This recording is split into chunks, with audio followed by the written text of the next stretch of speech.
तुम इतने तरसे हुए होते हो कि बिना आगा पीछा देखे कुएं में कूद जाते हो, या यूं कहें कि किसी का आगा और पीछा इतना पसंद आ जाता है कि बाकी चीजों पर ध्यान ही नहीं जाता। एक गलत रिश्ता ज्यादा तकलीफ देह और नुकसानदेह होता है। दहेज के चक्कर में अपनी बरसों की कमाई इज्जत के एल न लगवाना।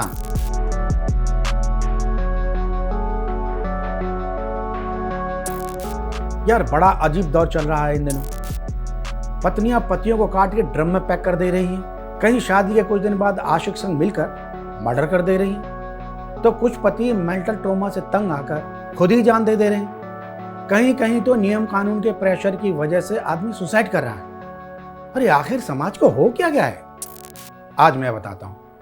और खासकर उन लड़कों को ये वीडियो ध्यान से देखना चाहिए जो अपनी जिंदगी को थरक से नरक की तरफ ले जाने की तैयारी कर रहे हैं।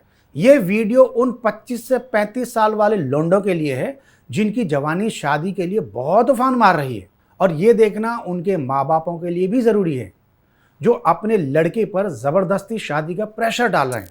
तो पहले चैनल को सब्सक्राइब करो, वीडियो को लाइक करो और ध्यान से पूरा वीडियो देखो। कामयाबी की करो तैयारी, हम सिखाएंगे दुनियादारी। तो आओ आज हम बात करते हैं उन वजहों की जिनसे 25 से 35 साल वाले लड़के गलत रिलेशन में फंसकर अपना घर, परिवार और यहां तक कि जिंदगी भी सब चौपट कर रहे हैं। तुम इतने तरसे हुए होते हो कि बिना आगा पीछा देखे कुएं में कूद जाते हो, या यूं कहें कि किसी का आगा और पीछा इतना पसंद आ जाता है कि बाकी चीजों पर ध्यान ही नहीं जाता। मतलब बिना देखे भाले एक चेहरा जो अच्छा लगा वही तुम्हारे लिए आखिरी हो गया, या तुम्हें लगा कि कहीं वो लड़की किसी और से सेट ना हो जाए, इसलिए तुम उसको खोने के डर से शादी जैसा बड़ा कदम उठाने से न हिचकिचाएं। और तो और कुछ लोग क्या सोचते हैं, अभी शादी कर लेते हैं, बाद में सब सीख जाएंगे। क्यों? शादी कोई स्कूल है क्या जहां कोर्स करा के गधे को इंसान का बच्चा बनाया जाता है? ये जीवन भर का साथ है जिसमें समझदारी भी चाहिए, मैच्योरिटी भी। समझे कि नहीं? अगर तुम्हें अंधे कुएं में नहीं गिरना है या ड्रम में नहीं मिलना है तो शादी से पहले सोचना सीखो, चीज़ों को लॉजिकली समझना सीखो, सारे रेड फ्लैग चेक करो ताकि शादी का बंधन गले की फांसी ना बन जाए। तो शादी की तैयारी का मतलब अच्छे कपड़े और महंगे बैंक्वेट हॉल बुक करना ही नहीं है, बल्कि जन्मों के इस साथ के लिए खुद को तैयार करना है। औरों को दिखाने के लिए भी कई लोग शहीद शादी हो जाया करते हैं। किसी की बुआ ने कह दिया कि अच्छी नौकरी लगने का फ़ायदा क्या जब सिंगल ही रहना है। माँ की किसी सहेली ने कान भर दिए कि बाहर लड़के का चक्कर चल रहा है या छोटे भाई या बहन की शादी करनी है, इसलिए बड़े को पहले निपटा देते हैं। ये दुनिया वालों के वो ताने हैं जिसकी वजह से आदमी इस आग के दरिया में बिना सोचे समझे अक्सर छलांग लगा दिया करता है। लेकिन जब किसी नागिन के चक्कर में और फिर कानूनी पचड़ में पड़ता है ना, तो वो बुआ या माँ की वो पंचायती सहेली या बहन के ससुराल वाले कोई काम नहीं आता।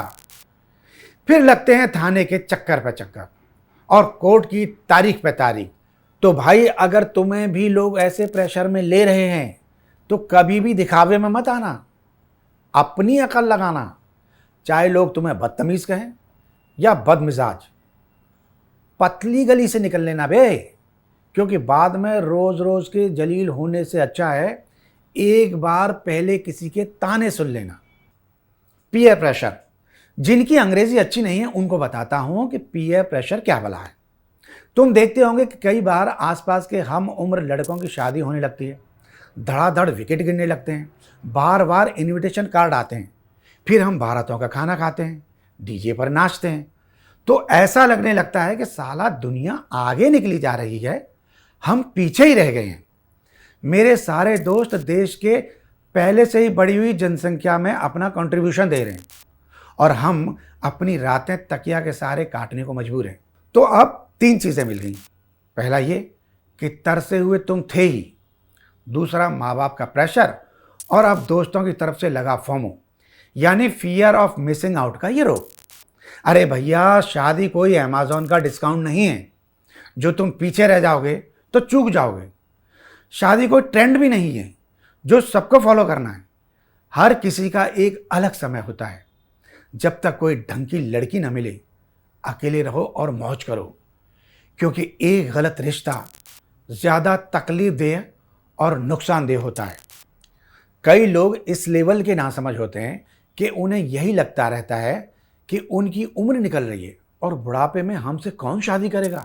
मैं सुधर जाओ, क्योंकि इससे तुम दूल्हे कम भिखमंगे ज़्यादा लगते हो। तुम कोई बैंगन कद्दू टिड्डे तो हो नहीं कि साला 2 साल न रुकोगे तो सड़ने लगोगे। भले ही आपका समय देर से आए, लेकिन सही इंसान संग लाए तो आपका जीवन खुशियों से भर जाएगा, नहीं तो कोर्ट कचहरी मुकदमेबाजी। कई लोग स्टेटस के लिए शादी कर लेते हैं। मैं तो कहता हूं दहेज पर बिक जाते हैं। बस देखा नहीं कि लड़की अपने माँ बाप की अकेली संतान है, यानी अकेली वारिस, तो लार टपक गई। फिर तुम 7 फेरे लेते हो, लेकिन दुल्हन घर लाने के लिए नहीं, महंगी गाड़ी के लिए, कुछ लाख रुपयों के लिए, सोने की चेन और रुतबे के लिए। पर जब तुम कुत्ते बनाए जाते हो ना, तब तुम्हें समझ में आता है कि पैसा सब कुछ नहीं होता।